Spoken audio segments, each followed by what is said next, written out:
Aujourd'hui, nous explorons l'univers fascinant des jeux de société de type deck building. Mais qu'est-ce que c'est ça, deck building? La plupart du temps, dans un deck building, chacun commence avec un deck modeste, pour pas dire un deck tout moisi, et au fil de la partie, acquiert de nouvelles cartes pour renforcer son jeu et élaborer une stratégie gagnante. Cette mécanique simple, popularisée par des titres emblématiques que nous allons évidemment vous présenter ici, offre une profondeur stratégique et une rejouabilité exceptionnelle. Pour vous guider dans cet univers, nous avons sélectionné nos 10 incontournables du deck building. Si vous aimez l'optimisation, si vous aimez mélanger et remélanger vos cartes, si, comme moi, vous aimez les sleeves, alors nul doute que ces jeux sauront vous captiver par leur richesse et leur dynamisme. Préparez-vous à optimiser vos decks mais sans jamais acheter aucun booster et plongez-vous dans cette nouvelle aventure ludique passionnante.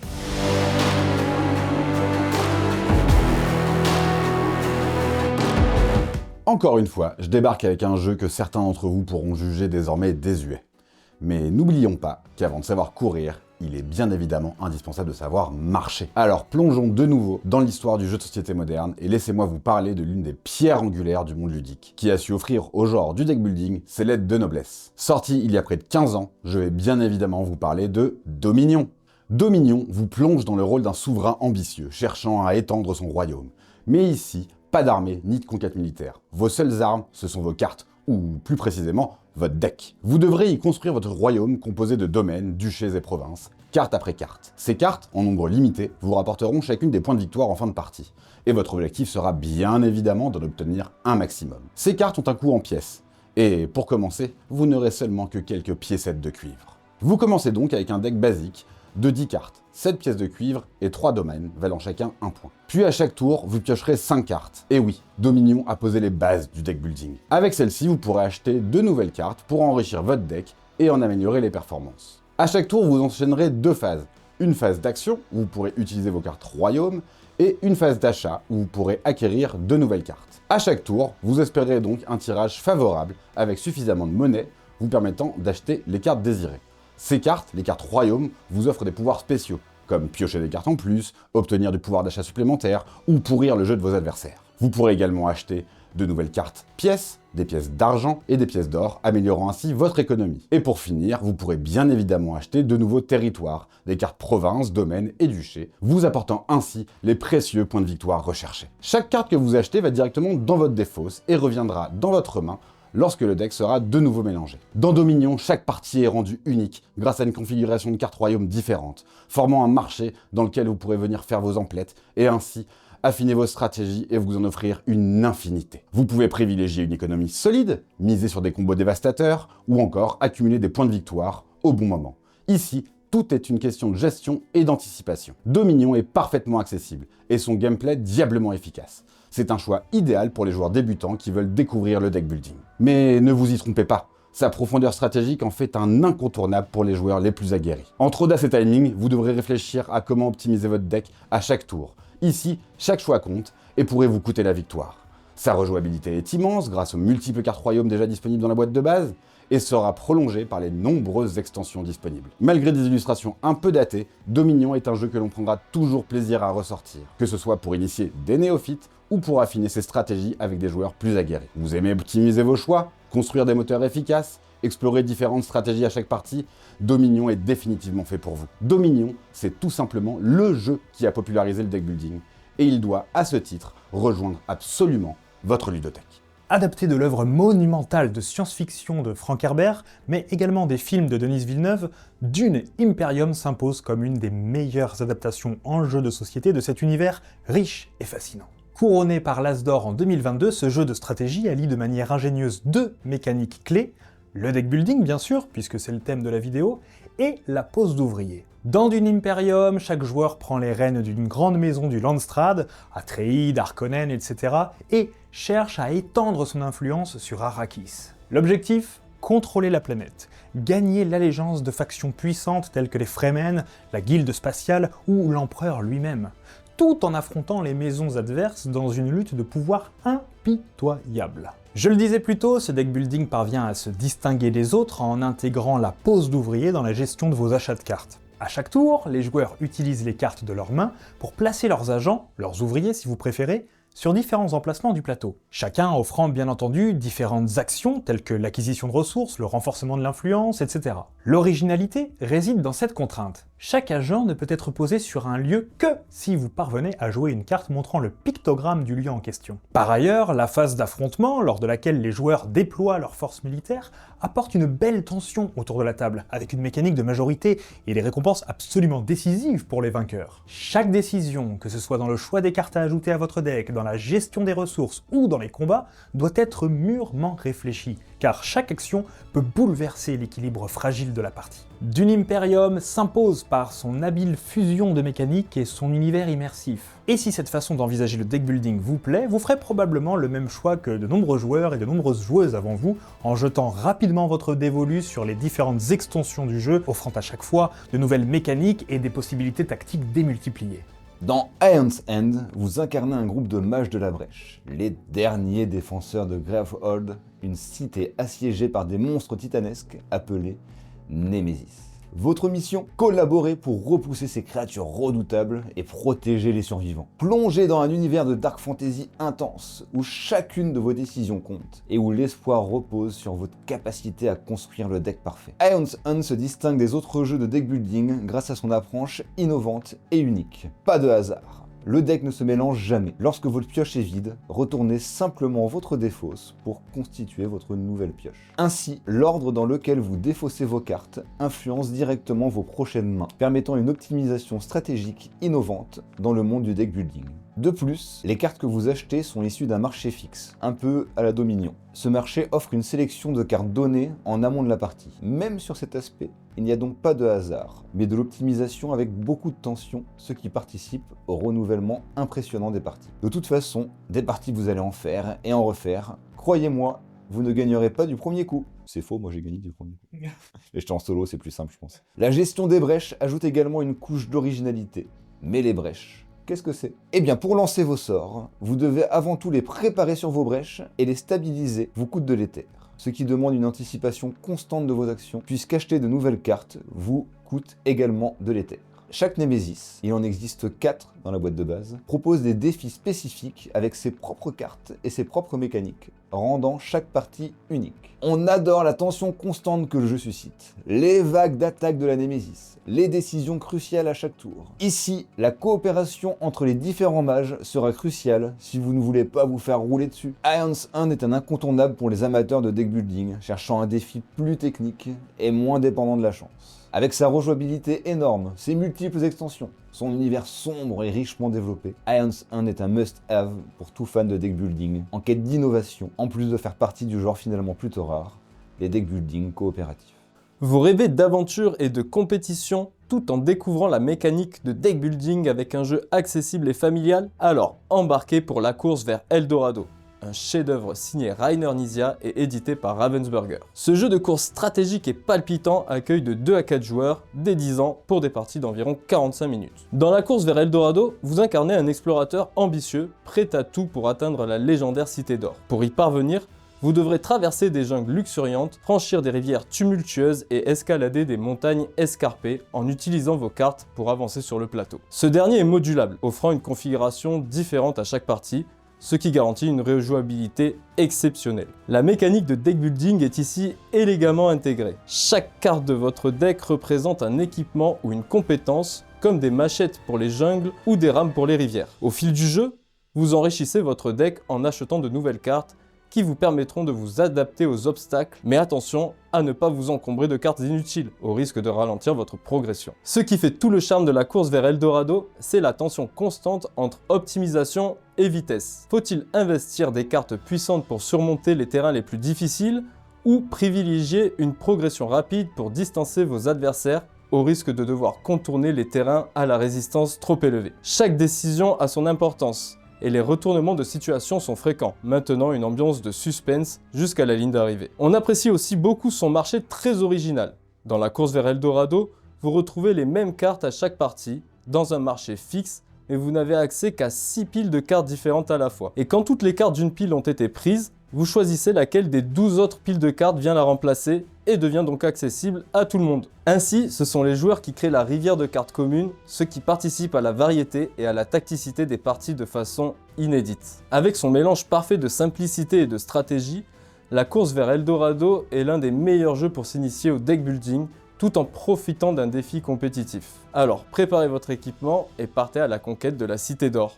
Si vous cherchez un jeu de deck building rapide à expliquer et à jouer, agressif et efficace, fournissant en peu de tours un sentiment gratifiant de puissance, Star Realms est fait pour vous. Le principe est simple, vous commencez avec 50 points d'influence. Vous piochez à chaque tour 5 cartes dans votre deck et vous les jouez pour acheter de nouvelles cartes de la rivière et réduire l'influence de votre adversaire jusqu'à son anéantissement. Les cartes achetées appartiennent à 4 factions disposant de leur spécialité. La flotte Blop inflige de lourds dégâts. La Fédération du Commerce soigne votre influence. Le Technoculte débarrasse votre deck des cartes les plus faibles.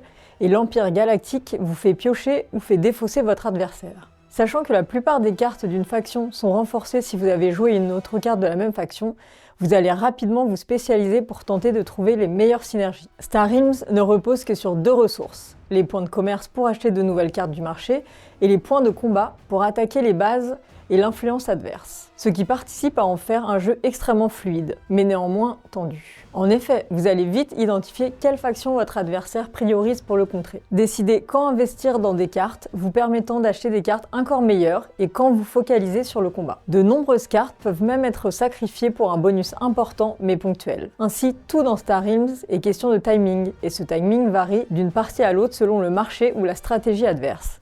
Et bien sûr selon les cartes utilisées. Pour varier les sensations, Star Realms dispose d'une multitude d'extensions ou de boîtes de base alternatives avec des cartes complètement différentes. Par exemple, le standalone Star Realms Colonies, qui peut servir à jouer jusqu'à 4 ou à étendre le jeu de base. Mais il existe également des extensions pour ajouter des scénarios, des commandants avec leur deck de départ, asymétriques, des événements, des héros, de nouvelles factions et même une campagne Legacy. Et si vous n'aimez pas l'espace, les auteurs Robert Doherty et Darwin Castle ont également conçu Hero Realms pour adapter ses mécaniques à un univers de fantasy. Et pour la petite anecdote, moi tous les matins avant d'arriver chez Ludum, je joue à Star Realms sur mon téléphone, preuve que c'est un incontournable.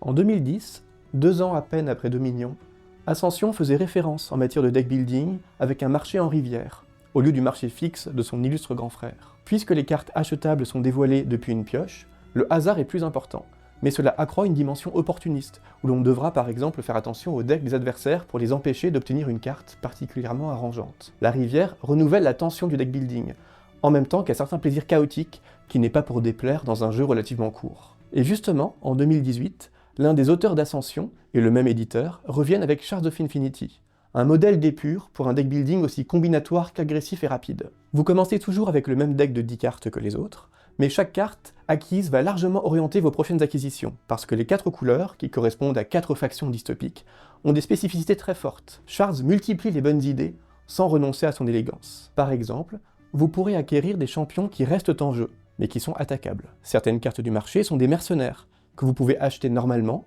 ou que vous pouvez activer immédiatement depuis le marché, mais en les détruisant ensuite. Et outre les cristaux qui servent d'argent, une autre ressource sera essentielle, la maîtrise, qui est permanente, et pourra débloquer les effets plus puissants de certaines cartes. D'ailleurs, impossible que la partie s'éternise, tout le monde a dans sa pioche la carte Éclat de l'infini, et une fois que vous avez 30 points de maîtrise, elle inflige une infinité de dégâts, de sorte que vous guettez avec des gouttes de sueur au front la montée de la maîtrise des autres. Et si ça ne vous suffit pas, sachez que plusieurs extensions enrichissent Shards of Infinity, notamment l'Ombre de Salut, qui vous propose un mode solo ou coopératif en campagne. Dans l'univers trépidant de Clank, vous incarnez des aventuriers audacieux et arpentez ensemble les profondeurs d'un donjon mystérieux. Votre mission, piller les trésors les plus précieux et revenir à la surface dès que possible. Mais prenez garde, car ce donjon est gardé par un terrible dragon. Alors oui, ce dragon est en train de faire la sieste, donc a priori ça a l'air safe, mais nous allons voir que chaque pas, chaque action que vous entreprenez peut générer du bruit, le fameux clank. Bruit qui va inévitablement attirer l'attention du dragon à un moment ou à un autre. Au cœur du jeu se trouve une mécanique de deck building parfaitement intégrée à cette thématique d'exploration. Chaque aventurier commence avec un jeu de cartes simples, composé d'actions de base comme se déplacer, combattre ou obtenir des points. Et à mesure que vous progressez dans le donjon, vous enrichissez enrichissez votre deck avec des cartes plus puissantes, vous permettant de vaincre des ennemis coriaces, de découvrir des passages secrets ou encore d'amasser des trésors inestimables. Mais chaque choix a des conséquences. Accumuler trop de cartes puissantes peut entraîner une prise de risque accrue. En effet, ce sont vos cartes jouées qui vont venir générer du bruit. Et en règle générale, plus une carte est puissante et avantageuse, plus elle génère de bruit, et augmente ainsi la probabilité que le dragon se réveille et vous fasse du mal. Beaucoup de mal. Concrètement, à chaque fois que vous générez une valeur de bruit, vous déposez autant de cubes clank de votre couleur sur la zone du dragon endormi. Dès que le dragon se réveille, et il se réveillera plusieurs fois au cours de la partie, vous devrez déplacer tous les cubes clank déposés à l'intérieur d'un petit sac et en piocher un certain nombre. Les cubes de votre couleur qui ont été piochés correspondent maintenant aux blessures que subit votre personnage. En résumé, plus vous faites du bruit, plus vous augmentez les probabilités de vous faire taper dessus. L'exploration de ce donjon est un moment de tension constante, et plus vous vous enfoncez profondément, plus le chemin du retour devient long et périlleux. Le cœur du jeu repose sur un équilibre délicat entre audace et prudence. Faut-il s'aventurer plus profondément pour obtenir des trésors d'une grande valeur, au risque d'être pris au piège? Ou bien remonter à la surface rapidement pour sécuriser vos gains, quitte à laisser vos adversaires s'emparer de la gloire? Ce dilemme, combiné à une course au trésor effrénée contre vos concurrents, confère à chaque partie une intensité particulière. Le suspense monte au fur et à mesure que le dragon devient de plus en plus menaçant, jusqu'au moment où un joueur déclenche la fin de partie en quittant le donjon. Accessible et dynamique, Clank séduit par sa capacité à immerger les joueurs dans une aventure exaltante. La combinaison de son système de deck building et de sa mécanique de course crée un gameplay fluide mais tendu. Le matériel soigné et l'univers fantastique assez cartoonesque renforcent l'immersion. Mention spéciale pour les petits textes d'ambiance présents sur chaque carte, c'est toujours fun et plaisant à lire. Aventurière, aventurier, Clank vous promet des moments de tension et de jubilation où chacun de vos pas peut devenir le pas de trop. Si cette aventure vous fait de l'œil, rassurez-vous, le dragon lui aussi est toujours partant pour punir votre audace. Parmi les jeux de deck building, Living Forest se démarque par son harmonie entre stratégie, stop ou encore, et une immersion dans un univers naturel et poétique. Imaginé par Aske Christiansen et édité par Ludonote, ce jeu accueille de 2 à 4 joueurs dès 8 ans, pour des parties d'environ 40 minutes où chaque choix compte. Vous incarnez un esprit de la nature chargé de protéger la forêt sacrée des flammes d'Onibi. Pour triompher, 3 chemins s'offrent à vous. Éteindre 12 flammes, planter 12 arbres protecteurs ou rassembler 12 fleurs sacrées pour invoquer Sankey. La mécanique de deck building est au cœur de l'expérience. Vous recrutez des animaux gardiens pour renforcer votre deck. Ils vous apportent des capacités variées, mais attention au stop ou encore. À chaque tour, vous piochez vos cartes une à une, et si 3 symboles solitaires apparaissent, vos actions seront limitées. Vous pouvez bien sûr vous arrêter plus tôt, mais l'espoir de bénéficier de tours vraiment puissants vous incitera à prendre des risques. Inspiré par Mystic Vale, ce mélange de prise de risque et de stratégie donne au jeu un rythme palpitant. D'autant que ces cartes vous permettent des actions variées. Avancer sur le cercle des esprits, éteindre les flammes, acheter de nouvelles cartes, détruire les varans de feu qui polluent votre deck ou acheter des arbres qui vous octroient un bonus permanent avec une composante de construction de moteur. Donc vos acquisitions devront être mûrement réfléchies pour trouver un équilibre entre variété et puissance des icônes. Et pour enrichir encore davantage l'expérience, l'extension Kodama apporte une nouvelle profondeur. Elle introduit les esprits protecteurs Kodama qui offrent des pouvoirs spécifiques pour personnaliser votre style de jeu ainsi qu'une mécanique de gardien corrompu qui compliquera vos décisions. Cette extension renforce les interactions entre les joueurs et ouvre de nouvelles voies pour atteindre la victoire. Entre esthétique soignée, intrication de mécaniques diverses mais accessibles et rejouabilité infinie, Living Forest est une véritable pépite pour les amateurs de deck building et de jeux à la fois compétitifs et captivants, récompensés par l'As d'or initié et le Kennerspiel des Jahres. Alors, quel esprit de la forêt serez-vous?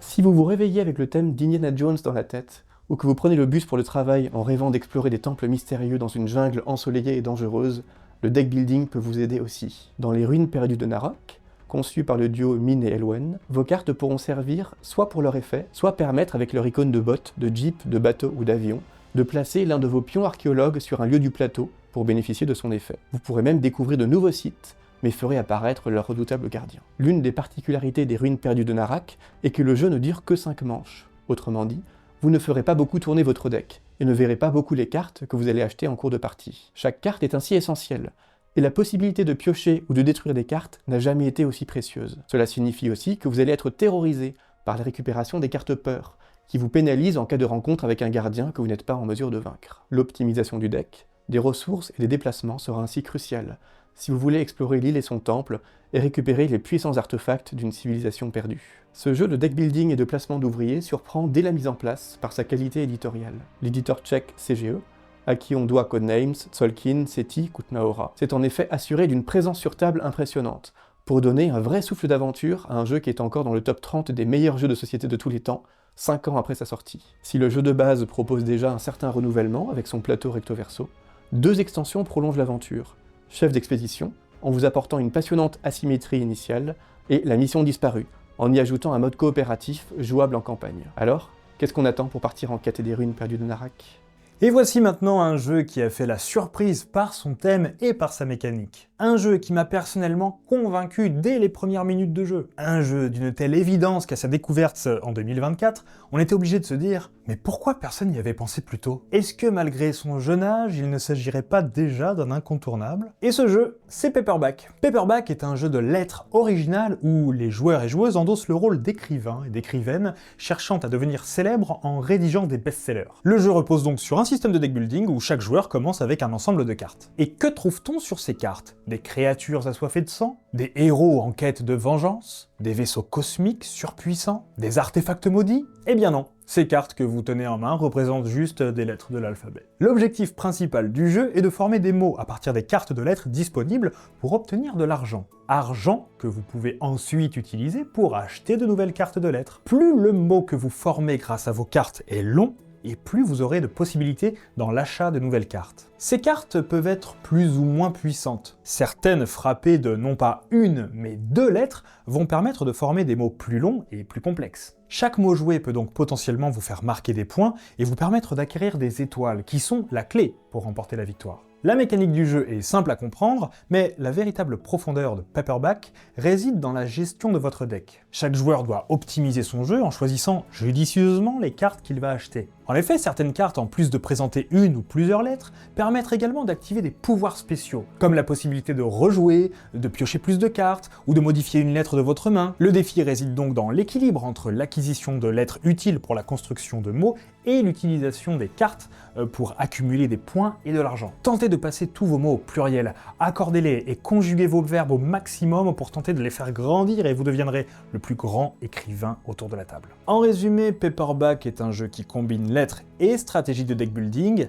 Il offre une expérience riche et stimulante, idéale pour les amateurs de jeux de lettres bien sûr, mais aussi pour les nouveaux venus. Croyez-moi, même avec peu de vocabulaire, on peut toujours réussir à s'en tirer. Son rythme rapide et ses mécaniques bien pensées en font un excellent choix pour les joueurs cherchant à la fois créativité et deck building. Personnellement, c'est le seul deck building que j'ai réussi à faire jouer à ma belle-mère et elle est devenue complètement addict. Elle ne voulait juste plus le lâcher.